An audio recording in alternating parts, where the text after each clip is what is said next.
पाकिस्तान के साथ चल रही तनातनी के बीच मोदी सरकार ने जातिगत जनगणना का जो दांव खेला है, वो दांव एनडीए को, खासकर भारतीय जनता पार्टी बीजेपी को बिहार में कितनी सफलता दिलाएगा, इस पे अब चर्चा शुरू हो गई है।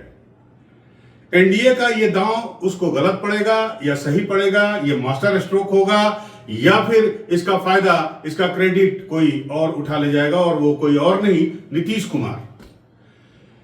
जी हाँ, नमस्कार दोस्तों, मैं हूं अनूप श्रीवास्तव और आप देख रहे हैं मेरा चैनल न्यूज नशा। दोस्तों, इस वीडियो में हम बात करेंगे जातिगत जनगणना कराने का ऐलान को लेकर बिहार में चल रही राजनीति के बारे में।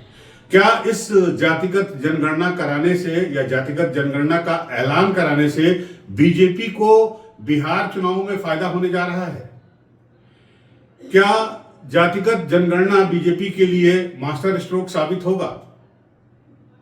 क्या बीजेपी को डर लग रहा था कि एक बिहार ऐसा राज्य है जहां उसका हिंदुत्व का कार्ड अब तक नहीं चला है, तो उसने बिहार में चुनावी नैया पार करने के लिए जातिगत जनगणना का ऐलान कर दिया है?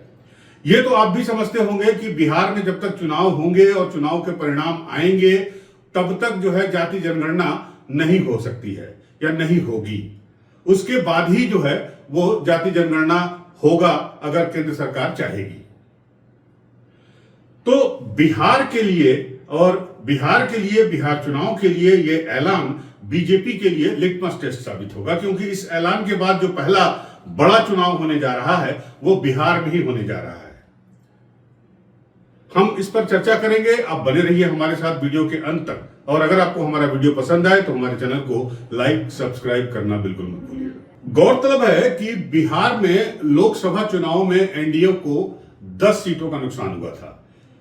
जी हां, उसे 30 सीटें मिली थी और उस वक्त जातिगत जनगणना का झंडा इंडिया गठबंधन या राहुल गांधी बुलंद किए हुए थे। तो अब सवाल यह उठता है कि बिहार के जो वोटर्स हैं वो इसका क्रेडिट किसको देंगे, क्योंकि राहुल गांधी ने बिहार से बाहर जातिगत जनगणना का झंडा बुलंद रखा, हमेशा इस मुद्दे को उठाए रखा, जीवित रखा, संसद में सवाल पूछे। और नीतीश कुमार, जिनके नेतृत्व में एनडीए बिहार में चुनाव लड़ रही है, नीतीश कुमार ने बाकायदा कास्ट सर्वे करा दिया। यह बात अलग है कि उसकी रिपोर्ट अभी तक नहीं आई, लेकिन कास्ट सर्वे करा के नीतीश कुमार अगर जातिगत समीकरणों की बात करें तो उस जातिगत समीकरण के हीरो बनकर जरूर उभरे हैं। अब चलिए बात कर लेते हैं विधानसभा चुनाव की। विधानसभा चुनाव में जैसा कि आपको मालूम है कि पिछले चुनाव में नीतीश कुमार की पार्टी जेडीयू को काफी बड़ा नुकसान सहना पड़ा था। फायदे में रही थी बीजेपी और फायदे में रही थी आरजेडी, और साथ ही साथ आरजेडी की पिछलग्गू पार्टी कांग्रेस भी, जिसे 19 सीटें मिल गई थी। तो इस बार जो जेडीयू के पास, या यूं कहें नीतीश कुमार के पास, खोने के लिए कुछ नहीं है। बीजेपी का हिंदुत्व का झंडा बिहार में नहीं चलेगा, और यही कारण है कि जिसकी वजह से लोग मान रहे हैं, एक्सपर्ट ये मान रहे हैं कि बीजेपी ने ये जातिगत जनगणना कराने का दांव खेला है बिहार में। लेकिन इसका कितना फायदा उसे मिलेगा ये तो वक्त बताएगा, जब चुनाव परिणाम आएंगे तब पता चलेगा। लेकिन इसका फायदा जेडीयू को जरूर मिलेगा। 2 वजहों से मिलेगा। इसलिए कि नीतीश कुमार ने वहां पर जो कास्ट सर्वे कराया था, और साथ ही साथ नीतीश कुमार ने जो है वो, उनकी पार्टी जेडीयू को सबसे कम सीटें मिली थी, वो 43 सीटों पर सिमट गए थे पिछली बार के 73 सीटों के मुकाबले। तो इस बार एनडीए में जेडीयू के पास खोने के लिए कुछ नहीं है, पहली बात। दूसरी बात कि बिहार में बीजेपी के पास कोई चेहरा नहीं है। बीजेपी के पास ले दे के जो चेहरे हैं वो छोटे मोटे चेहरे हैं, समुदाय विशेष के चेहरे हैं, चाहे वो चिराग पासवान हो, पासवान कम्युनिटी के वो नेता हैं, चाहे वो सम्राट चौधरी हो, वो कुशवाहा कम्युनिटी के नेता हैं, उसी कुशवाहा कम्युनिटी के उपेंद्र कुशवाहा भी उसमें शामिल हैं, एनडीए में शामिल हैं। तो सभी अपने अपने समुदायों का प्रतिनिधित्व करते हैं। यहां तक कि नीतीश कुमार के साथ भी एक खास तबका ही जुड़ा है। लेकिन चूंकि नीतीश कुमार के पास 20 सालों का तजुर्बा है, 20 सालों का एक्सपीरियंस है मुख्यमंत्री के बने रहने का, और साथ ही साथ बिहार की जनता को साधने का। और नीतीश कुमार के साथ एक बात और भी है कि नीतीश कुमार ने ईबीसी और ओबीसी के साथ साथ अल्पसंख्यकों को भी साधने का काम किया है।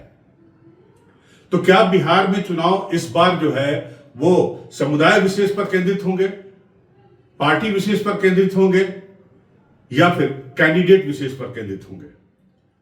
ये तो तब पता चलेगा जब हर पार्टी अपने अपने उम्मीदवार घोषित करेगी। अभी तो आया राम गया राम का भी दौर चलेगा, जब एक कोई दूसरे में जाएगा, कोई वहां से दूसरे में आएगा, अपने साथ वो कितना वोट बैंक लेकर जाएगा, अपने साथ वो कितनी ताकत लेकर आएगा, ये तो वक्त बताएगा। लेकिन बिहार में अभी से इसकी सुगबुगाहट शुरू हो गई है। दिलचस्प बात यह भी है कि बिहार में इन दिनों जो कवायद चल रही है, बिहार में इन दिनों जो कसरत चल रही है, वो कसरत ये चल रही है कि एनडीए की तरफ से जो उम्मीदवार, जो संभावित उम्मीदवार माने जा रहे हैं तमाम विधानसभा कॉन्स्टिट्यूएंसीज में, तो उन उम्मीदवारों के खिलाफ इंडिया गठबंधन की तरफ से या दूसरी पार्टियों की तरफ से किस उम्मीदवार को खड़ा किया जाए। क्योंकि ये ऑलमोस्ट तय हो चुका है कि इस बार जो चुनाव बिहार में होने जा रहा है वो जातिगत आधारित होगा, जातिगत समीकरण पर आधारित होगा और जाति के आधार पर ही चुनाव लड़ा जाएगा। इसका सबसे बड़ा उदाहरण जातिगत जनगणना का ऐलान है।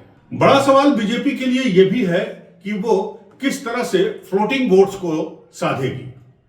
फ्लोटिंग वोट्स का मतलब है वो वोट 4 से 6% तक का, तब का वो जो हर चुनाव में फ्लोट करता है, कभी इधर जाता है कभी उधर जाता है। लेकिन इस बार बिहार में ये जो फ्लोटिंग वोट है वो है युवा वर्ग। जी हां, युवा वर्ग इस बार फ्लोटिंग वोट साबित होने जा रहा है और डिसाइसिव साबित होने जा रहा है, क्योंकि 2 वजहों से। एक तो महंगाई और दूसरी बेरोजगारी, जिसमें बेरोजगारी एक बड़ा मुद्दा है बिहार में इस वक्त। और अगर बीजेपी की हम बात करें या नरेंद्र मोदी की बात करें या भारतीय जनता पार्टी की बात करें, उसकी पॉलिसीज के बारे में बात करें, तो नौकरी के फ्रंट पर बीजेपी पीछे दिखाई देती है।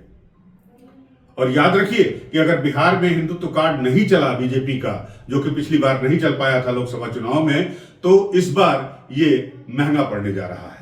अब बात हम करें बीपीएससी परीक्षा की, जिसको लेकर महीनों तक छात्र जो है पटना की सड़कों पर बैठे रहे, गर्दनीबाग में बैठे रहे। चाहे अग्निवीर की बात करें या फिर और वैकेंसीज की बात करें, तो नीतीश कुमार ने कम से कम ये कोशिश की है और कि बच्चों को जो है, बिहार के बच्चों को नौकरी दी जाए। लेकिन अगर बीजेपी की बात की जाए तो नौकरी के फ्रंट पर कम से कम बिहार के युवा बीजेपी की तरफ झुके नहीं दिखाई देते हैं।